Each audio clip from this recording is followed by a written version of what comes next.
Greetings and welcome to SmartWatch Tics. We're a YouTube channel and we're here dedicated to smartwatches, smart bands, and basically wearable technology in general. And boy, is it getting sophisticated. You can find us on the web at smartwatchtics.com. So what's with this Apple Watch? The Series 4 now coming out with, wow, can you believe it? ECG, electrocardiograph measurement capability. Oh my goodness, that is awesome.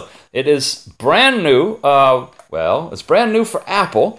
You're about to see something that will show you that it's not totally new. In fact, it's been around a little while. But hey, Apple has embraced it, and not only have they embraced it, they've gone so far as to actually get federal approval for what they're doing, which is like, wow. I mean, this opens the possibilities of this technology really being used. What are we looking at? These are actual bands, sports fitness bands, each of which have the ECG monitoring capability built into them. I'll talk about that in a minute, but first, back to Apple.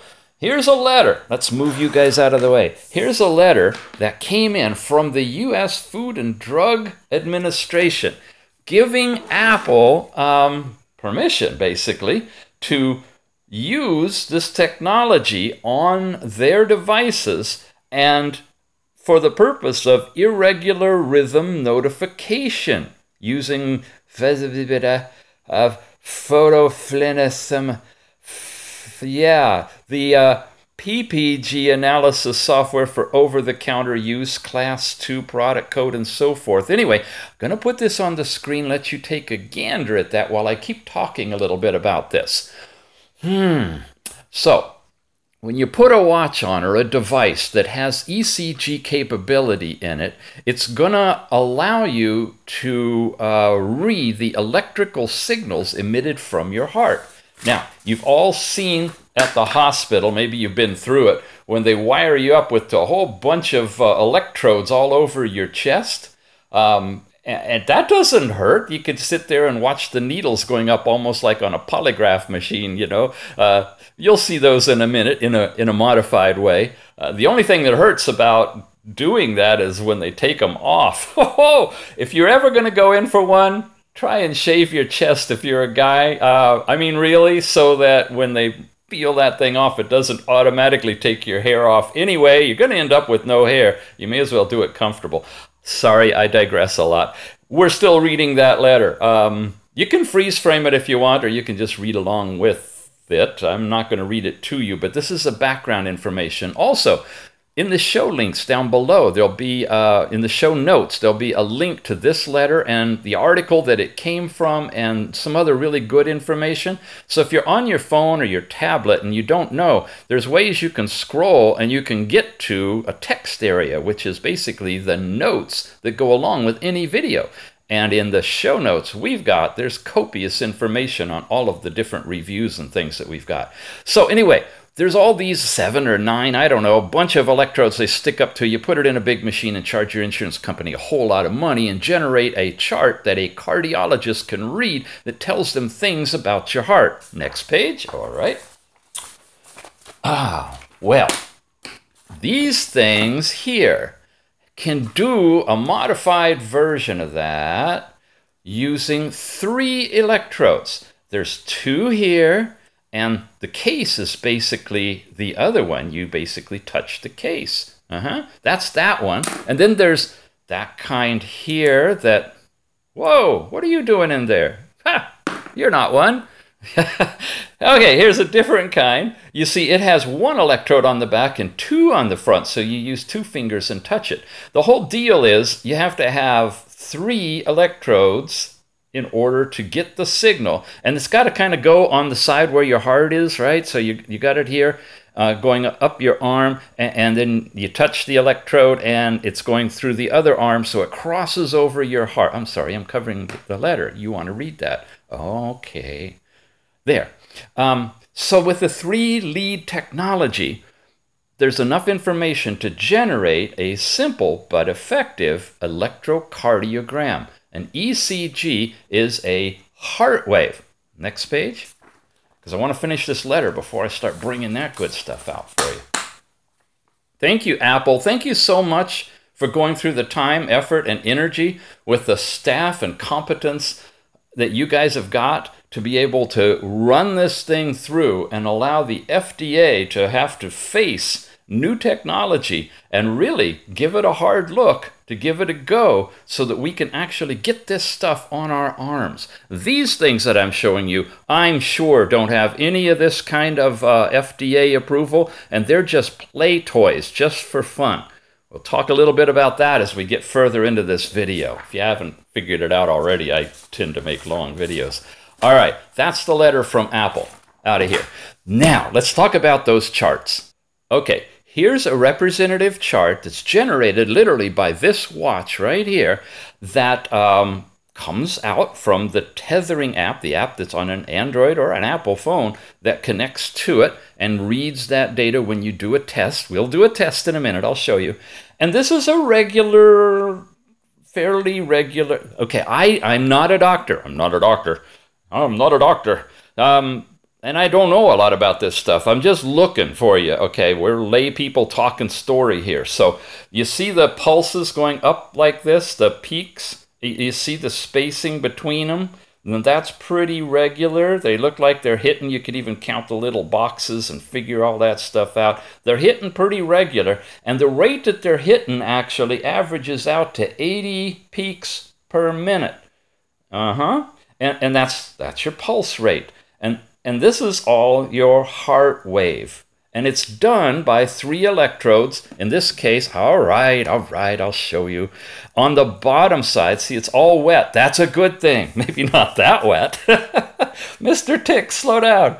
Two electrodes on the back. That's a charging area. And that little thing in the front is where the little green diode comes out. We've all seen that on fitness bands and some of the watches that will read your pulse, right, with the optical thing. It's a whole different technology. Remind me at the end and I'll explain it to you. But this is where the electrodes are, and like I said, the case is the other one. And so when I have this on and my wrist is wet, somewhat wet, which is really good, lick your finger and touch your wrist, you know, but underneath there and put it back on if it's not working for you. Anyway, when it's wet and you set the testing up and you touch this thing and you make the circuit, you're going to see these blips start to show up on the chart. And if it's a really nice normal chart like this, that's great. You notice this comes out, you can make a PDF of it and you can share that to your doctor or your partner or whatever. I know we're digressing from the Apple Watch, but I'm giving you foundation first on this technology, and we're jumping back over to what Apple's doing with their new Series 4 Apple smartwatch coming out like today, I think, if today is today. Yeah, okay, so there's a heart wave. However, there's a really nasty word out there. Did you see it? Don't blink. Yeah. First of all, second of all, this was first of all, I'm losing track. If you are a millennial, get the heck out of here. What are you doing here? This isn't for you. If you're 2M or 3M, you know, 2 times millennial or 3 times, if you're a boomer and you're still booming, you probably have heard this term, atrial fibrillation. Some folks actually, foreigners, are learning English listening to me talk, so I gotta watch myself. Arterial fibrillation, or AFib as it's commonly called. AFib is a condition, lucky me, that looks like that when you take your heart wave thing. Whoa, what the heck is going on here? Look at the heart rate, first of all. It's calculating 160 beats per minute. Look at that wave. Woohoo! You ever seen anything like that? Yeah, the last earthquake they had in California, right? So, again, we're looking at the distance between the peaks. And if these were drum beats, you know, boom, boom, boom, this is like a 10-year-old that got their first drum set next door, and you're lucky enough to listen to him try to figure out rhythm. There is none. When you're in AFib, there's no rhythm. That's speaking from experience. And, yeah, 2 times, 3 times. I'm somewhere in that zone, millennials. But I try to relate to you. Am I doing good, Kay? Huh? Cool? AFib. Not good. And where'd that letter go? Get back. I threw it all the way across the room. What was this thing all about? Irregular rhythm notification feature. Did you catch it in the Apple keynote? That this whole thing about being able to do these heart wave measurements is going to be EKG, the EKG measurement is going to be to help those of you who have or may have arterial fibrillation, or AFib, be able to have knowledge about that. Is that a good thing? Well, a tweet came out that same day from Ethan Wise, MD, a cardiologist at the University of California, San Francisco, quoting, I love Twitter. You can be so profound in such short number of characters. I can't figure out whether today is the best in the history of cardiology or the worst. Why? Because for once, we're going to be armed with information in our fingertips that can tell us the condition of our heart. And we may be able to take care of our medical situation by contacting our doctor and getting set up with a cardiologist to check out whether you are going into or have had AFib. AFib is a condition that for me can come on, I live through it, and I come out of it, and I'm back into regular sinus rhythm. And if I go rushing into the hospital or the doctor and I'm back in regular rhythm, it's going to be like a knock in a car and the mechanic can't find it. It's like, what's the deal? So capturing it in a graphic form that a doctor, or especially a cardiologist, is used to reading could be really valuable.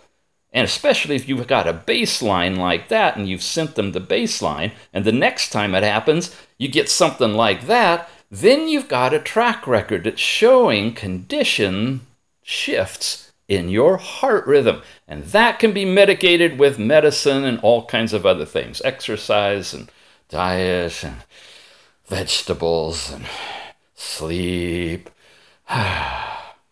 But you'll get used to it. It's just a lifestyle change, right? All right, let's move on.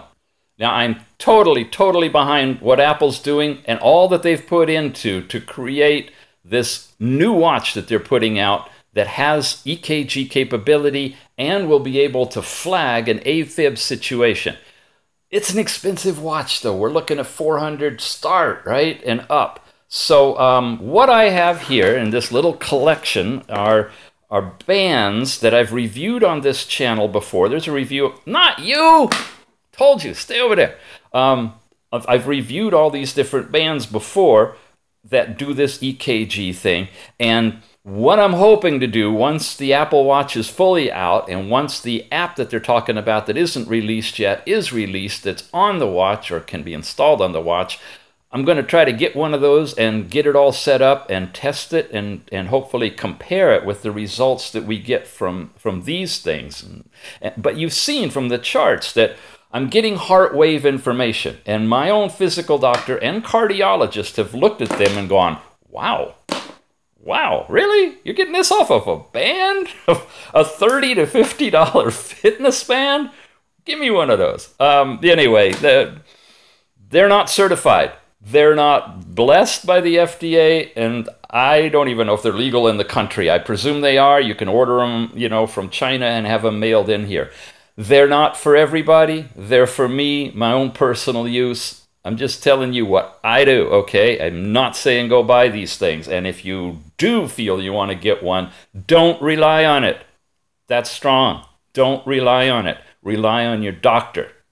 Have him look at the charts you generate from these and have him tell you if it's bogus or not and whether you should continue using it. Okay, I'm serious. Your heart's a serious thing. But I want to show you what this does. This particular one here. You saw the electrodes on the back and this thing on the front, and I'm definitely wet. It's really hot in here, and I'm sweating. So what I'm going to do is I'm going to hit this measurement thing, and I'm going to confirm it. It's saying, in this case, touch the two things across the band, but I really, okay, I'll do that. I can do it that way. I could do it that way. It's one metal case and the other two are on the bottom. But some of these have, you know, two electrodes here and one on the bottom, and I think that's what they're picturing there. But you want to be quiet. Ha! You want to be calm. And you want to stay still. So I start it. It's, I get ready. Okay, I got to tell you about this. Okay, that's the last measurement, and I was not happy when that happened, so I haven't touched this for a while. Let's hope it's better. ECG is what we're going to get from all that stuff, right?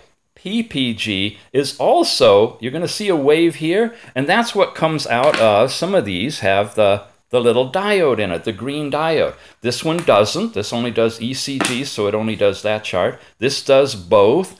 That one does both. And so when you see the PPG wave, that's the little green light that's shining in your wrist, and that's what it's getting, its signal. Okay, real quick, because I know some of you are really following this stuff. The green diode that shines light goes into your skin, and it hits and bounces off of blood flowing through the capillaries. There's little capillaries that feed every single cell in your body, and it bounces that light off of the capillaries, and the light is changing ever so slightly because of the blood that's moving through the capillaries. On the push, there's more cells, and so the light is a little bit dimmer, and then on the pullback, it's still, and it's a little bit brighter, apparently, something like that. Anyway, the reflected light off of your body back into the sensors, it picks that up, and it looks for that tiny difference in light change.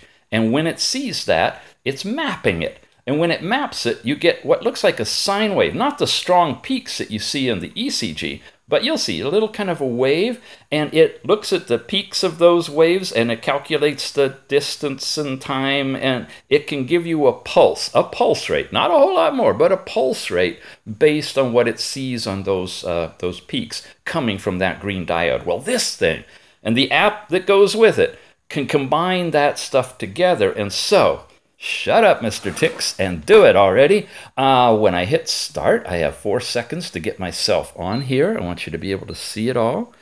There. Okay, it's all going to be crazy at first, but it's going to settle down. And the chart is kind of going from left to right, and then it rewrites over it again. The one you see on the watch is just an icon moving. It's not the real deal. But what you see, maybe I'm touching myself. I need to take my hands off of my body there. Okay, I'm not getting a strong ECG on here, but the PPG down below, you can see when it settles down, if I were to shut up, it's giving you some good stuff. Here's the readings, 83 for heart rate, and yep, it's calculating blood pressure. That's another whole topic at the very end of this video. I'm going to put a whole section on that has detailed information from scholar.google.com that you can look up on your own if you put in PPG plus ECG. Or is it ECG plus PPG? Try it both ways.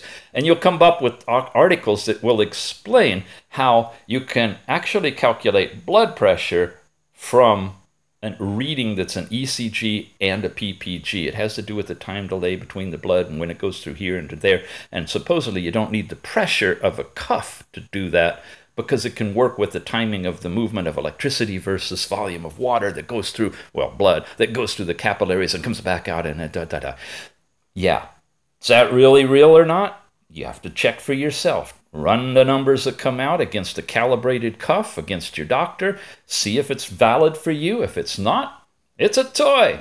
If it is, it's still a toy. Don't trust it. Trust your doctor. I'm going to do it one more time. And this time I'm going to lick my finger, and I'm going to get quiet. I'm going to try to calm down. I get so excited doing this with you guys. And we're going to see if I can get a little bit better reading. And here we go.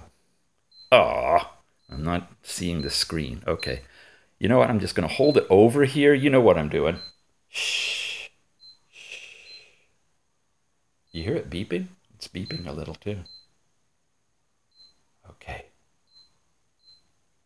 Much better.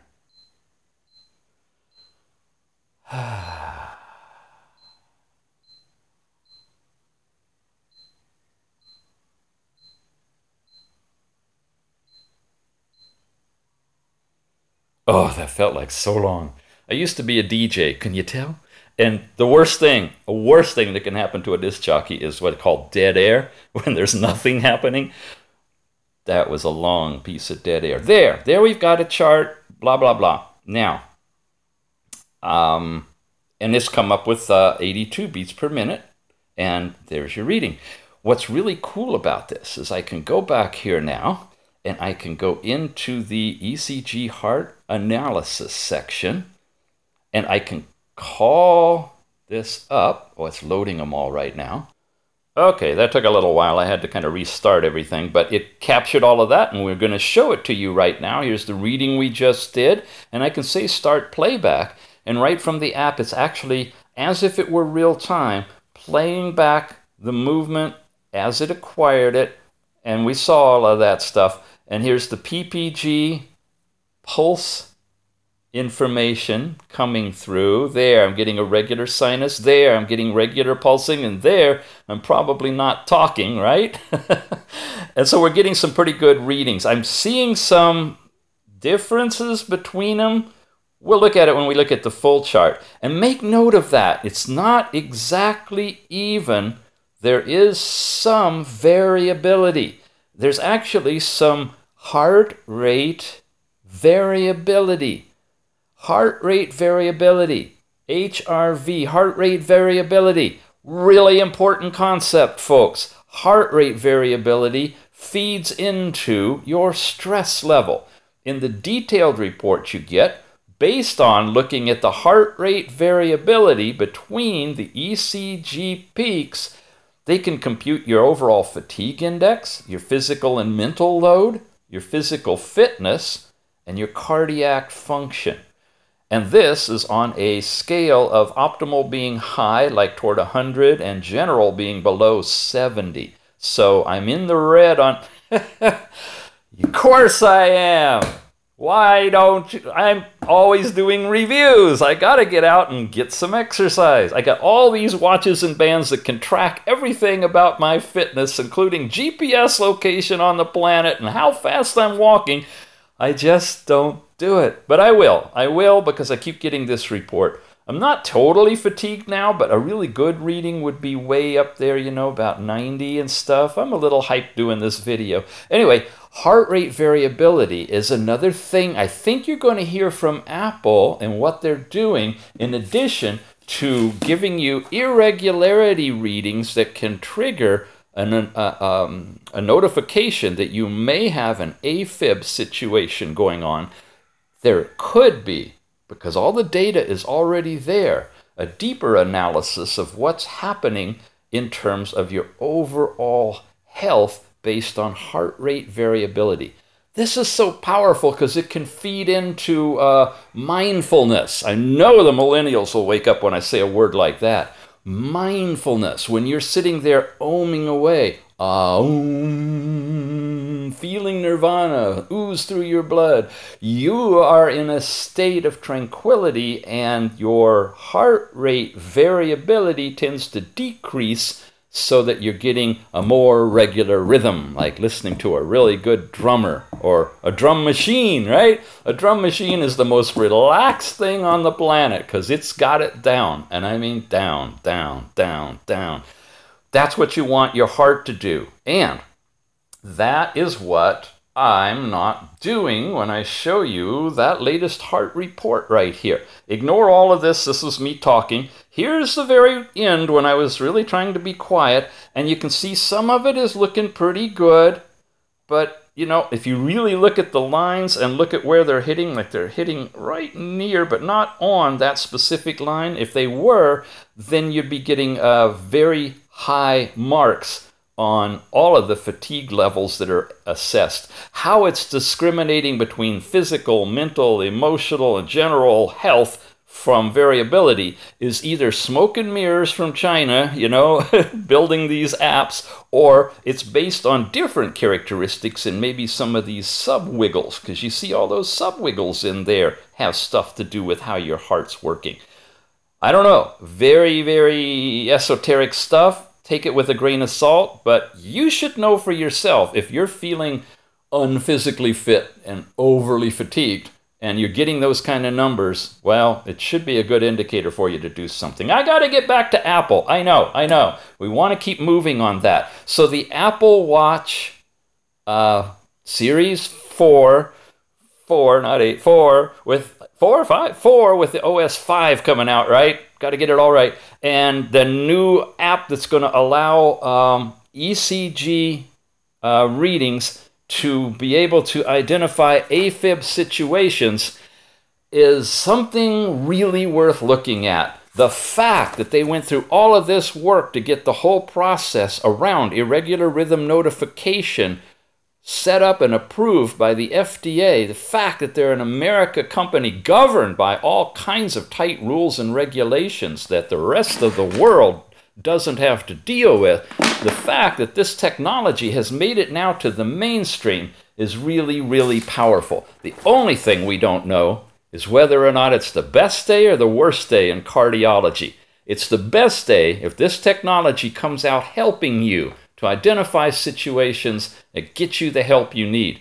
It's the worst day if we all self-diagnose, if we go out there and run up little chicken little, the sky is falling, and go try to get in the emergency room when all you're having is heartburn. Time will tell, and education will help.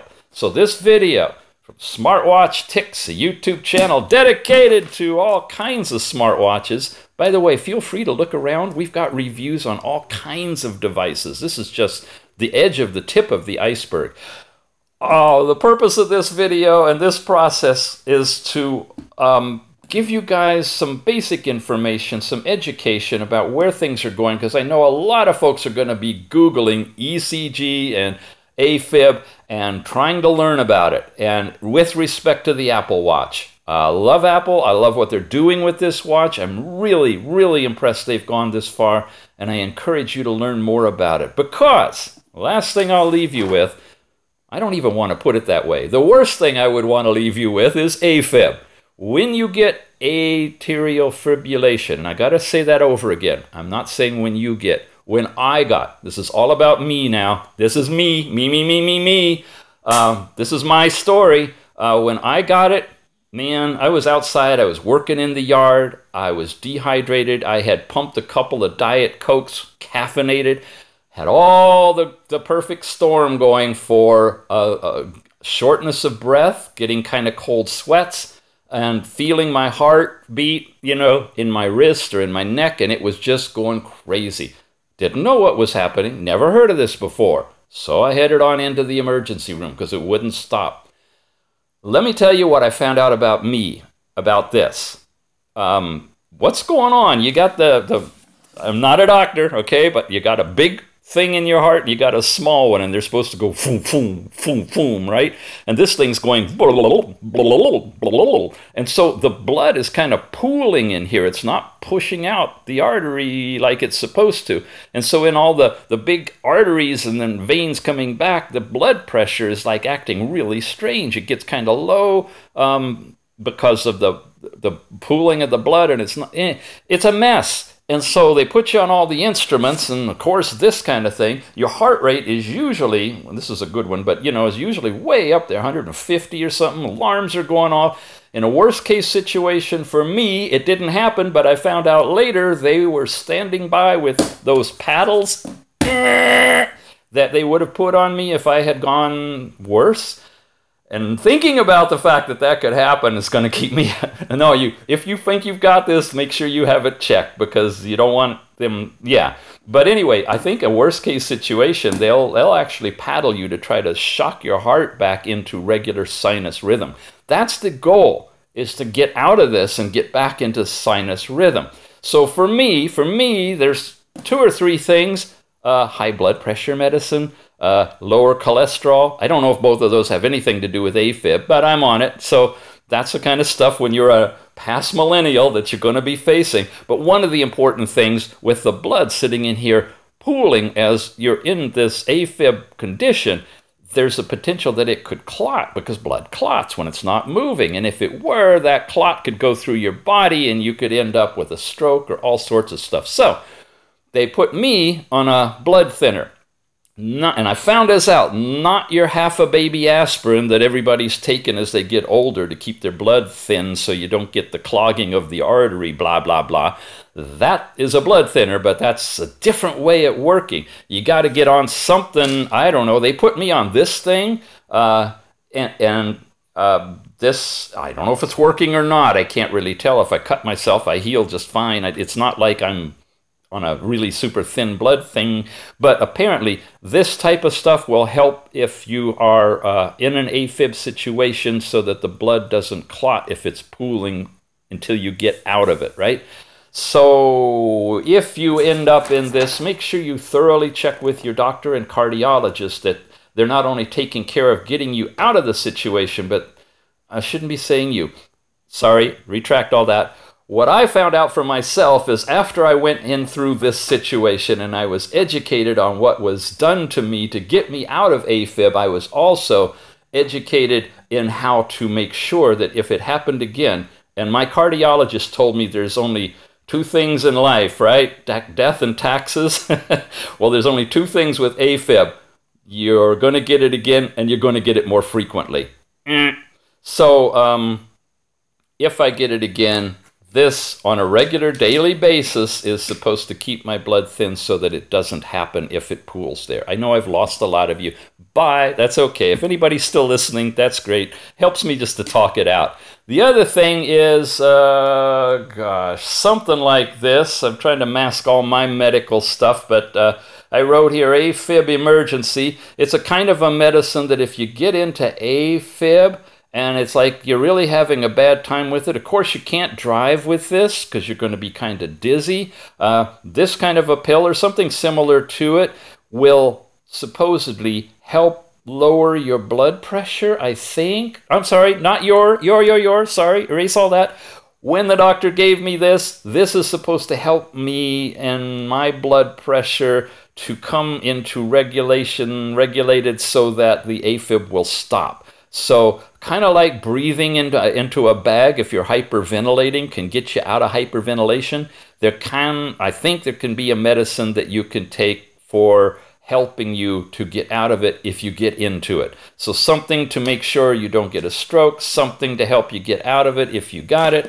Leave it to you to talk all about that with your doctor, because you're only watching this thing unless you're really bored or you're really interested in the Apple Watch and what ECG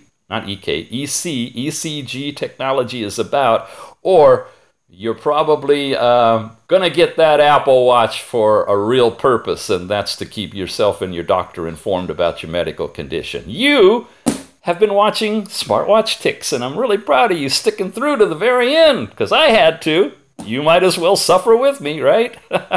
We're a YouTube channel. We do smartwatches. We got Android. We've got some Android Wear ones, like the new Galaxy Watch. We took a look at that. We've got some, that's a Tyson, sorry, Tyson operating system. But with Android Wear, we looked at a lot of the tick watches, you know, the first one with the little tickle thing on it that you go like that and it would twirl around. And of course, the Galaxy's got the little rotating knob. Anyway, we've got fitness bands that like make Fitbit look like, well, you come and see, you'll find out. And of course, ECG, PPG technology. If you go to the main page, smartwatchticks.com, look in the bottom where it says playlists, click on the playlist and look for one that says ECG plus PPG, and every single one of these are reviewed one after another. You can put it on while you go to bed, you can fall asleep to my soft voice, and you can wake up in the morning fully knowledgeable about all of this.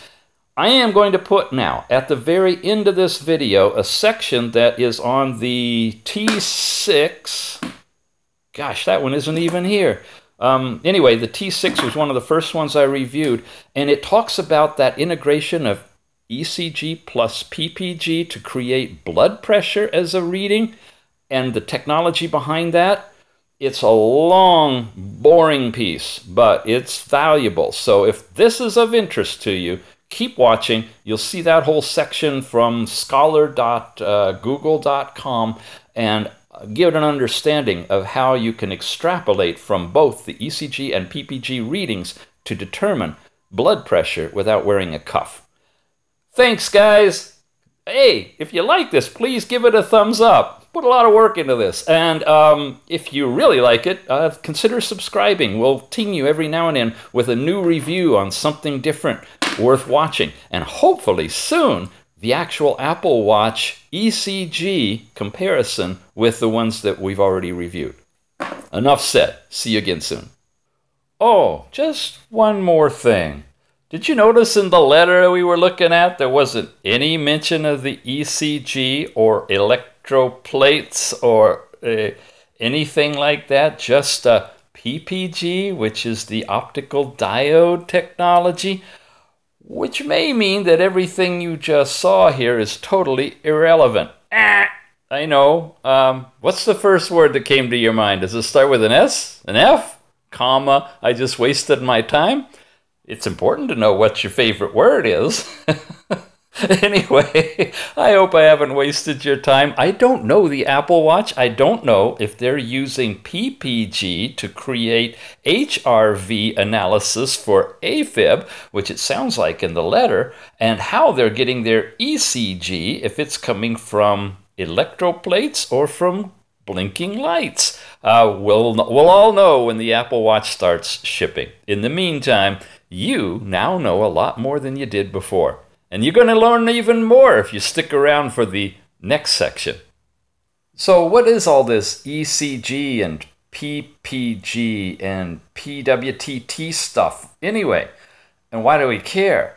Well, we're going to explain that in this little section. And if you're watching it, it means you've just watched a video about an ECG PPG sensor fitness band or watch. Because I'm going to tack this section at the end of every single one of those, since it's new technology and I know you guys aren't watching all of them. If you've seen this segment before, you can bail out of the video because it's a repeat. If you haven't seen it, you might want to listen to understand about the band or watch you're considering purchasing. I'm going to read through it with you. First of all, take a look at these pictures.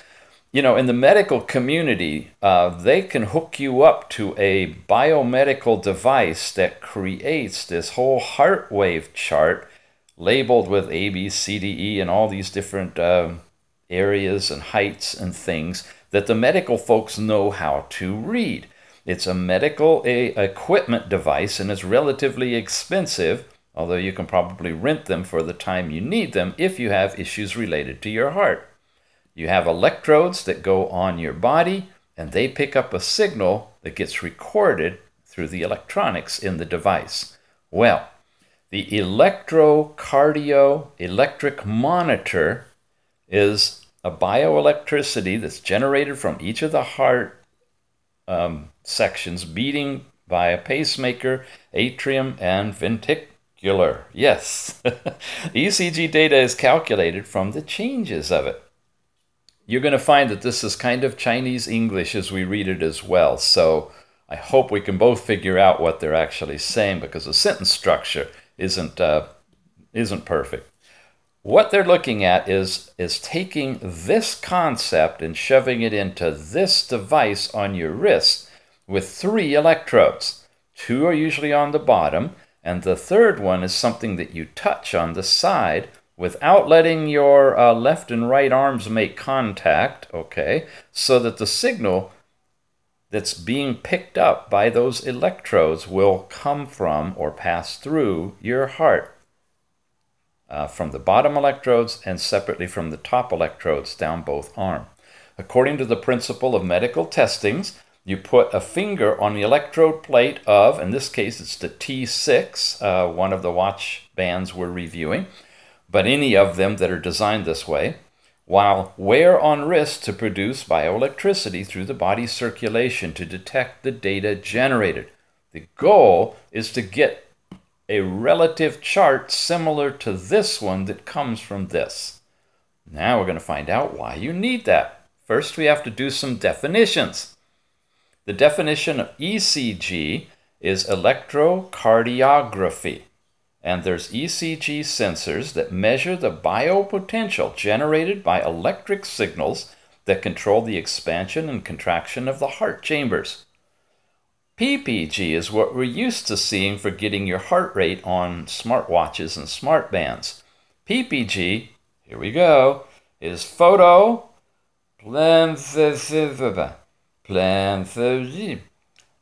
Photoplethysmography. Photoplethysmography. Photoplethysmography. Sensors. Don't do that with a mouthful of jelly beans. These use a light-based technology to sense the rate of blood flow as controlled by the heart's pumping action. Those are the little green lights you see on the bottom of your watch. And that's what we've typically used to come up with your heart rate, your pulse. And I guess in the sort of newer technology, it's been used to create your analysis of your blood pressure and your blood oxygen.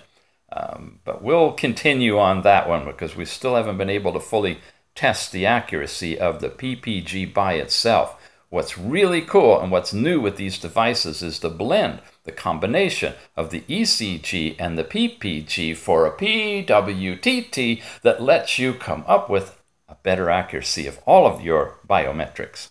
Okay, comparative questions. Let's run through these. It tells you the difference between the two so you can better understand them. How is heart activity measured? ECG sensors directly use electric signals produced by the heart activity, while PPG sensors use electrical signals derived from light reflected due to the changes in blood flow during heart activity. I kind of got that from the definitions, right? Well, which is most accurate? ECG is a reference standard signal that is used for monitoring cardio health and wellness by healthcare providers. PPG sensors, on the other hand, typically use ECG signals as a reference for static heart rate comparison. Kind of saying that ECG is sort of the standard that is used by healthcare providers, and the optical method is measured against the static for comparison to see how accurate they are. Hint, ECG sounds like it's more accurate. Can heart rate, HR, be measured? Heart rate is the same as pulse. With ECG, HR can be measured accurately. HR can be measured with PPG, however, it is only suitable for average or moving average measurements. That's why it's kind of difficult to tell when you're getting your heart rate on your current watch if it's real or not. It's an average. So if you're sprinting and checking your heart rate at the end of the sprint, it may be reading lower than it actually is because it's doing an average, or what's called a moving average, which means throwing away the oldest data and, say, taking the last 5 or 10 measurements and averaging all of those as it moves forward in time. That's the moving average. Okay, can heart rate variability, oh my gosh, here's another term. What in the world is that? Can it be measured? HRV can be readily derived from ECG data as our peak intervals can be extracted. Wake up! HRV, come on, hang in there. Can be heart rate variability is the how much variance there is between heart rates. Let's say you're at 60 beats per minute. Well, what if you got 60, 63, 58, 60? That's the heart rate variability. Correct me if I'm wrong, any medical providers. I'm not a doctor. I don't pretend to really know this stuff. I'm just working my way through it like the rest of us here. Heart rate variability, can you measure that? And apparently a measure of the heart rate variability gives you an indicator of your level of stress. If you're calm, if you're zenning, if you're doing mindfulness, it should be regular. Okay, your HRV should be regular. If it's static and changing, it could mean you're under stress. So that's the watches and devices that tell you your stress level. That's probably what they're attempting to give you is the HRV, which apparently is really hard from the PPG because that's a moving or static average, right? And doesn't really take into account the variability. We move on. HRV can be readily derived, however, from the ECG data as our peak intervals can be extracted with millisecond accuracy. Our peak, I think, is that little beep, beep, You know, the little sound you see in the TV shows before you go flatline, right? Beep, the little beep, beep. That's the R peak. And you can measure that with millisecond accuracy, which means you can really tell the time difference between those peaks, right? So that meaningful HRV data can be obtained with short duration measurements, usually like 30 seconds or so, which is typically what you get in the chart that comes from the transmission of this data from your device to your app in your watch, in your phone, that you could extract and send out to your healthcare provider. With PPG sensors, peak interval accuracy is limited by usable sampling rate due to the high power consumption of the LEDs. With PPG, pulse rate variation correlates with HRV, right? With PPG, this is the light diode kind of thing, PRV, pulse rate variation, correlates with the heart rate variation for longer periods of measurement, over 5 minutes, but not for short duration measurements because it's doing a moving average.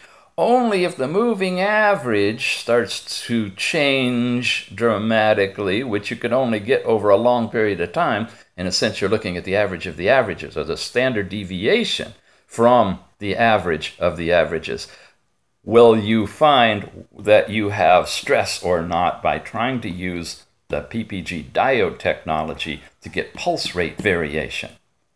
That's too long to go, by goodness. By then, if you sat for 5 minutes, you would have calmed yourself down. You wouldn't need this. Maybe that's what they're trying to get you to do. Breathe. How long does it take to take a reading? Well, ECG sensors don't require long settling times. You hook it up and it goes, right? Stat clear. So, meaningful readings can be obtained very shortly after startup. PPG sensors require a relatively long setting time due to the need for, you ready? Measuring the amount of ambient light and calculating the compensation needed for canceling its effect. Are you taking your pulse in the dark, in the sunlight? Are you moving? Are you moving in and out of shadow? And all that ambient light has to be added or subtracted correctly to the tiny variation that the light diodes are getting back from in the sensors that represents the blood movement through your capillaries. It's really tricky. And they got big old algorithms to try to cancel out the effects of ambient light. But nonetheless, it can't really start giving you a good measurement, which is why you don't see it right away on your watch, until it's measured the ambient light and compensated for it. Whereas the ECG, boom, it's right there.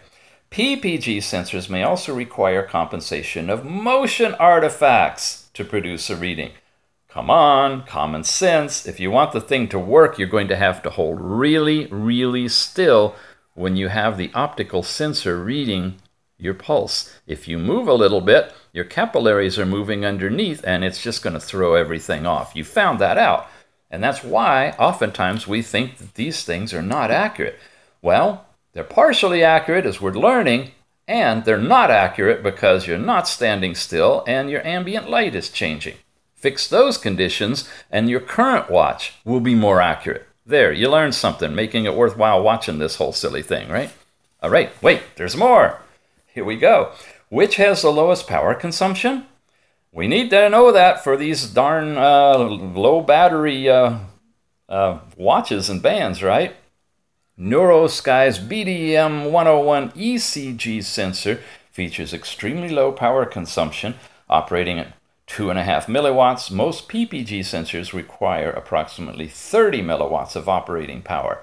Well, as you know, that's really not all that much, either of those, in comparison to cellular radio or GPS. So you're not like really draining your battery unless you have it on continuously monitoring your heart rate, probably with either sensors, but for sure with the optical.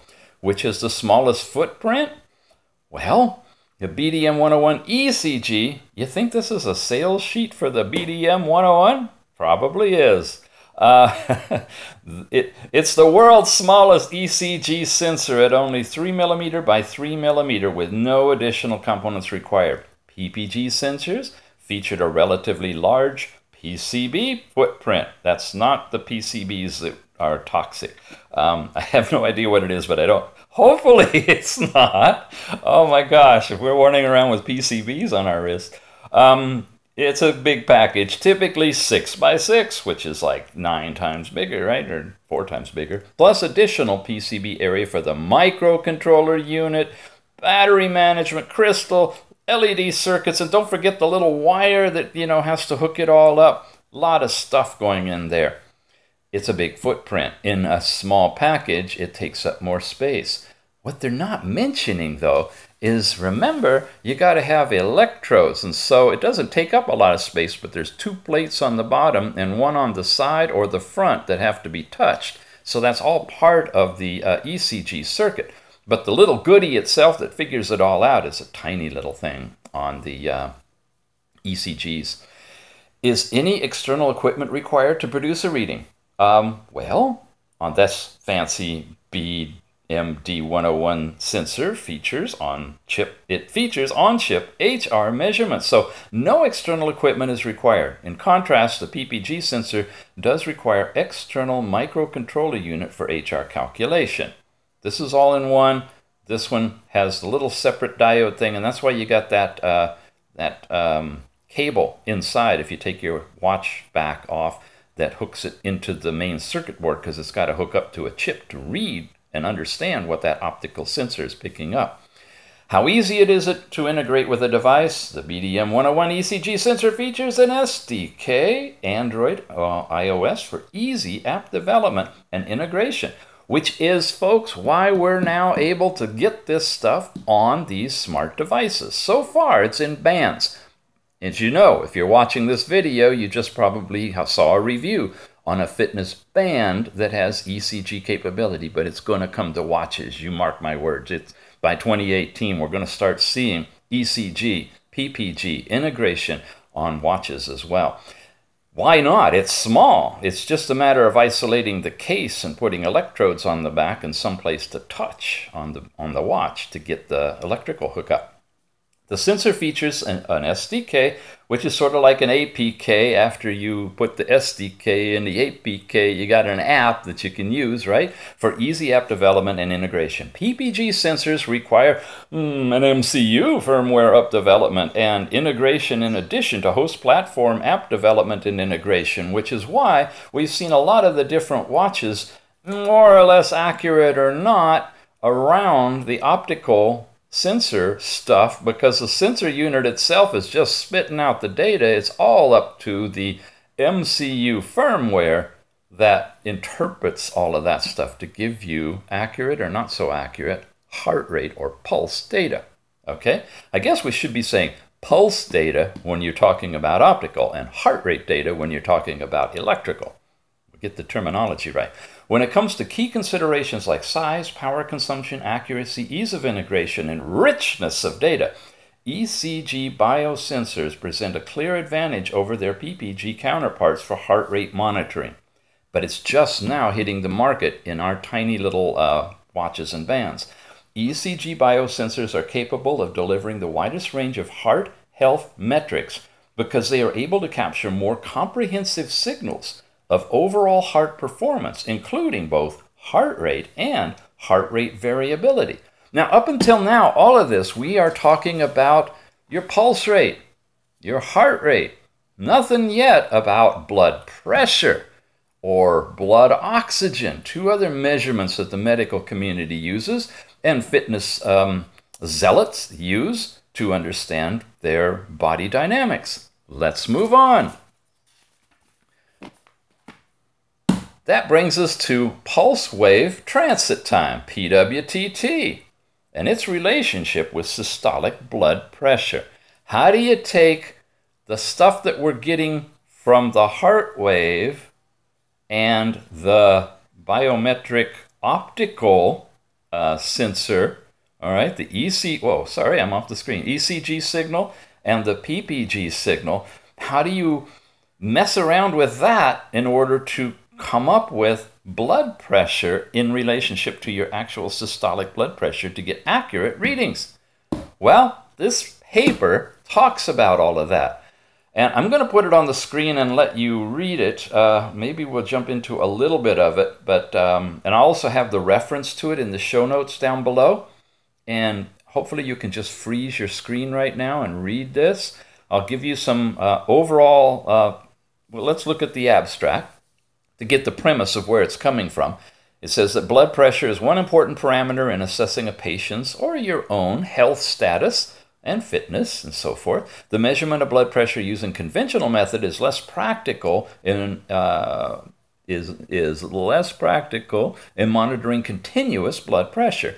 This paper proposes an automatic technique for monitoring blood pressure continuously using the relation of the pulse wave transit time with the systolic blood pressure. The measurement of PWTT involves the marking of electrocardiograph R, the ECG R peak from electrocardiograph signal, and the peak of peripheral pulse wave from the PPG signal. Okay, that's the optical and the electrical.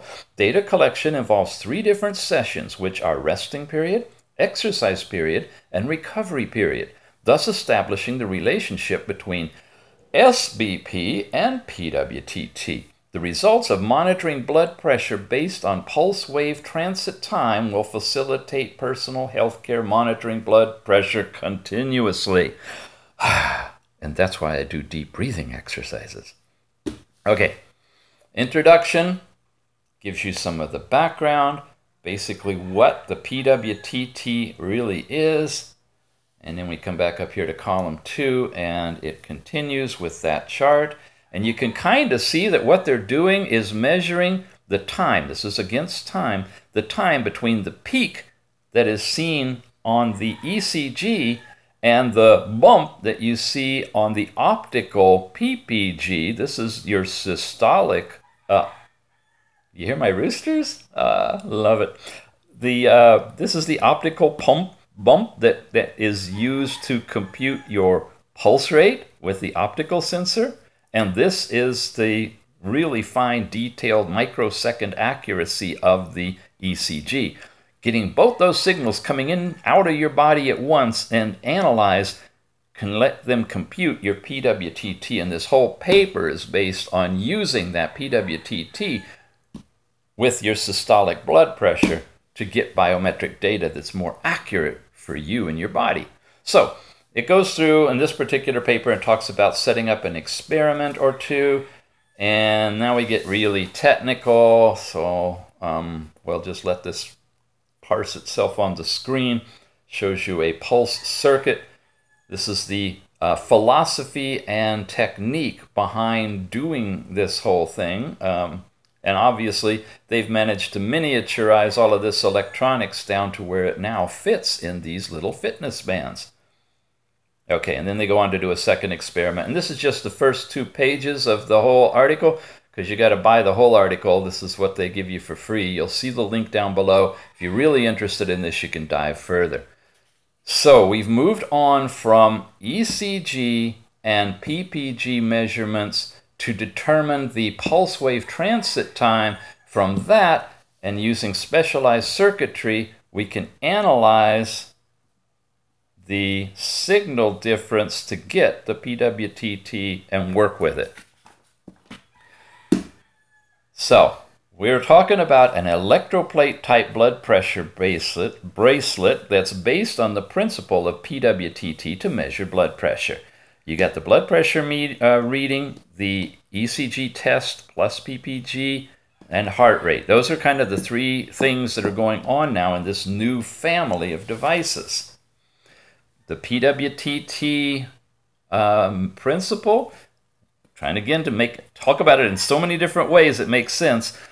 Pulse wave transmission speed and blood pressure is directly related to high blood pressure. Pulse transmission fast, otherwise slow. I love Chinese English. Through the ECG signal and the pulse wave signal, PPG can be obtained. Pulse wave transmission speed, PWTT, plus wave transmission time. It's actually pulse wave. I'm not going to let the Chinese errors slip through, but their own unique languaging is okay. We can figure it out. Anyway, the pulse, the ECG and the PPG signaling can get you the PWTT, and then from that calculate the blood pressure value. So once again, this is the ECG signal that you see, and a certain point in time can be registered when it finds that peak. This is the optical thing coming through, and at a certain time it can determine that bump in your capillary response back to the sensor, and it can measure the time difference between these two on your arm. With that time difference, it can then go and calculate your blood pressure. When testing the ECG, the right hand on the metal body on the bracelet, do not touch the left arm like that, okay? You can't rest your finger against it. You can't rest your thumb. That's why most of them have a button on the front. See, here's the electrodes on the back and the other electrodes on the side that you squeeze. Some of them have it on the front, much easier, but some have it on the side. Either way could work, as long as it bridges your heart. The two electrodes at the bottom of the hand ring are in full contact with the left hand. The three parts will form an electric circuit, and combined with the green photoelectric sensor test result, calculate the blood pressure data. All right, we're almost done. One more document I wanted to go through. Oh gosh, yeah, it's long, but it really lays the total foundation for this. So if you're in school, especially if you're studying medical or health, you might want to write a theme paper on this. I think you could get an A. Mr. Tix will help you with this. I'm not going to answer a lot of questions. I don't know much more than what I'm showing you, but I mean, this is good stuff. You guys should seriously think about writing a dissertation. Well, at least a homework paper. The emergence of mobile technology advances in these biosensors are promising to change the conventional healthcare system to facilitate systems that provide for mobile and individual-centered healthcare systems. Mobile monitoring systems can provide continuous physiological data and better information regarding the general health of individuals. I love good English. For example, such a mobile cardiac health monitoring system can reduce healthcare costs by disease prevention and enhancement of the quality of life with disease management, i.e., this could be a health preventative device that can be used in wellness by monitoring correctly your biodata, and especially being able to get the ECG information, the actual chart, and send that off to your healthcare provider if you have some form of an incident that needs monitoring but happens so quickly they don't have time to hook you up at the doctor's office or get you into the hospital. Something like this might give you that preliminary data that could find something way more than this PWTT thing. I mean, when you look at all of the jiggles on that, they all mean something, and doctors and medical folks know what that is. Cardiologists, valuable. So if it's reliable and if it's accurate, which it's professing that it is because it's actually giving you that electrical hookup directly to your heart, then that data may be really, really valuable. So even if you don't use it for blood pressure and heart rate, the fact that you've got ECG output in the form of a chart that can be made into a PDF that can be emailed is amazing. Accordingly, a mobile device is disclosed that determines a user's cardiac health status by monitoring multiple key cardiovascular parameters and or their index, such as ECG, heart rate, cardiac output, and blood pressure, in a continuous and non-invasive fashion. For example, users can conveniently carry currently handheld mobile devices anywhere and conduct self-monitoring when desired or necessary, all the time or as needed when convenient. And that's what these medical devices often do that you see, stuck on a belt or something like that. They'll measure you 24/7 for 3 weeks, and then they dump all that data at the doctor's office and work with it. We're talking about a little wrist kind of thing that can either give you spontaneous instant measurements over 30 seconds to 2 minutes, or actually be able to do continuous measurement. It's storing that data that's the difficult thing. It can certainly generate it, but anyway, we digress. The home fitness bands are going to just basically give you your ECG, heart rate, and blood pressure information. All right, I'm not going to read any more. Let's just let you skim this whole document, because it's giving you kind of a background pep talk about why this is good, okay? But we will get in here and says it is commonly accepted that the pulse wave transmit time can be registered as an index of arterial stiffness and has been employed as an indirect estimation of blood pressure. PWTT can be measured at the time as the time interval between the R wave peak of ECG and the pulse wave arrival in the same cardiac cycle. When ECG and pulse wave are simultaneously recorded, that can be derived. PWTT was originally applied to the area of blood pressure estimation, and here's a reference for all that. And since then, the researchers have studied the mechanism of the method and on and on. So now you're getting the background that has led up to the science of being able to do this with cuffless blood pressure estimation based on PTTT, pulse transit time techniques, right? It's actually pulse wave, PWTT, so forth and so on. Okay, so bottom line, what we are looking at in these new devices that Mr. Tix is all excited to be bringing you, a bunch of different bands, a bunch of different watches, as this new technology emerges and becomes the de facto standard for, say, 2018 to 2019 in wearable devices. What we're looking at is the science behind how that works and why it is presumed, estimated, anticipated, and hoped to be relatively accurate and usable for collecting biometric data for your fitness and overall health. All right? Thanks for watching this. Really, if you stuck with it the whole way, I applaud you. Hopefully you can use it somehow in your life, and it'll be valuable to you. In the meantime, you now know what we're talking about when you see something that says it's got ECG plus PPG.